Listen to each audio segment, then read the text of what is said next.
What are we doing here? And where are we gonna go? It's like we just woke up one morning and then it's welcome to the show. Don't ask any questions, just go with the flow. Make as much money as you can and try your best not to get broke. Copy everything you see on the TV, from the hairstyles to the clothes, and don't think too often, just do exactly as you're told. And if you ever get confused, then just turn towards the alcohol. You still hear your thoughts? Then just turn up the radio as you learn to live a lifestyle of drugs, sex, and rock and roll.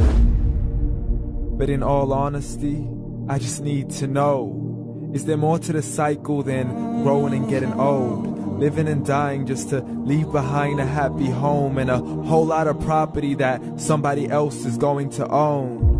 I just really need to know before the casket's closed, 'cause I'm not willing to gamble with my soul, nor am I ready to take any chances. These are just simple life questions and I'm just searching for some answers.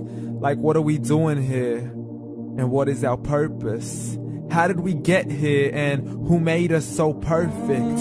And what happens once we go, or is this world all really worth it? Questions we don't answer because apparently we don't really have to. There's no purpose to this life and our existence is merely natural. Then in that case, please let me ask you, did you create yourself, or was it somebody else who had fashioned you? 'Cause you're a being that's impeccable, faultless and unparalleled. You're a product of supreme intelligence and I'm merely being rational. For there isn't a camera on this earth that can come close to the human eye, nor a computer that can compete alongside the human mind. And if the whole world was to come together, we wouldn't be able to create a single fly. So many signs, yet we still deny. As science tries to justify that all this could come from none, when it's a simple sum. 0 plus 0 plus 0 cannot possibly ever give you 1. So from where did all this order come? For everything has its origins, a maker, a creator of its own. I mean, the only reason you're watching this video is because somebody had to press upload. So we can believe in the Big Bang, but I'd rather believe in He who caused it to explode. Allah, the creator of everything along with every single soul.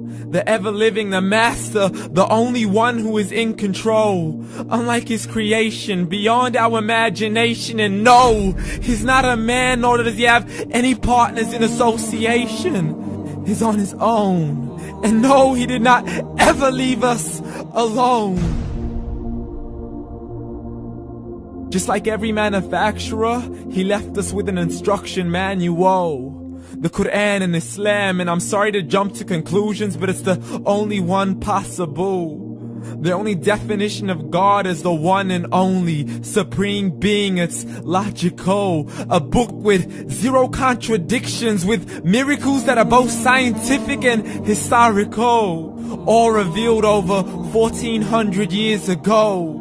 Like the detailed description of the human embryo. The descriptions of the human embryo in the Quran cannot be based on scientific knowledge in the 7th century. To the mountains as pegs holding firm the earth below, and the 2 seas that don't mix in a complete separate flow. To the planets in orbit, alternating night and day as they stay in flow. The expansion of the universe and the creation of everything from H2O.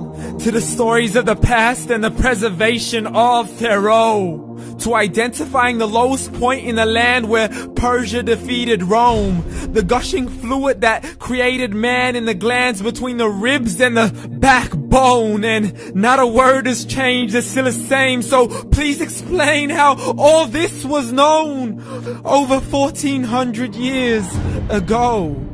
To a man who couldn't read or write, as he would recite whatever the angels spoke.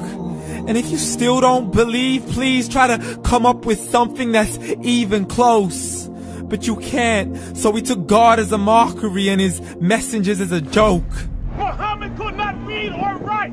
How's somebody who can't read or write gonna start a religion? Dismissed his scriptures as legends and tales of the ancient folk, as we live life according to our whims, desires, and hopes. saying this life is the only home we will ever know. We will live then die then simply turn to bones. YOLO! Correction, after the grass dies, the rain arrives and it regrows, and Allah promises to do the same thing to your very soul and bring you back from your very fingertips to your toes, as the all-seeing supreme being watches us so close, and we are surely being tested in our wealth, our health, and our self, and everything that we've been blessed with. So believe, for we will surely be resurrected and be brought back to our Lord and account for every single deed, as He hands us our books and orders us to read. From the bad to the good and everything in between. You yourself are sufficient for your own accountability, so don't be mad at me. You are the one who thought He wouldn't come back to me. I gave you a whole life long to search after me, but you were busy in all that which was temporary. So read, and glad tidings to all those who believed. And if you disbelieve, read. And don't let that day be the first day you find out what your life really means. Read.